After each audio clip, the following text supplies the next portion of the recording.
Bai, lehenik markatu nauena da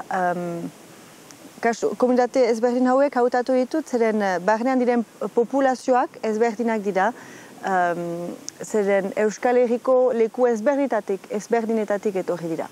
Beraz, Renon adibidez, ikusten ditugu hegoaldeko eta iparraldeko jendeak nahasita, baina Kalifornian gehien bat iparraldekoak ziren, eta basen nafartarrak.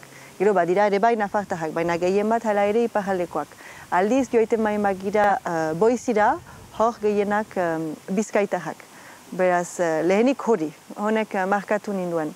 Eta gero, beste gauza bat da, markatu nauena da, biztanena, belaunaldi bat, bi belaunaldi hemen pasata, haurek ez dute baitezpara interes hori.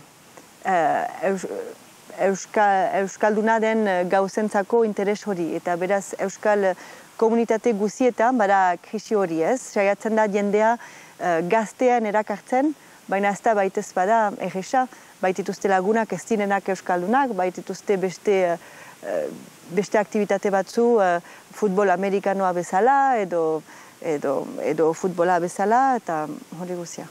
Baina maiz ikusten dena, eta mintzatu bainiz ere gazte hainitzekin esplikatzen ziraten nola beraz hamabi, hamairu, hamalau adin kritiko hortara elegatzen zirarik, nahi zutela hurrundu Euskal munduaz, baina gero unibertsitatea bukatuta eta sustut haurren okaiten hasten dirilarik, nahi utela hoien haurek, hoiek bizitu dutena, hoiek bizitzea.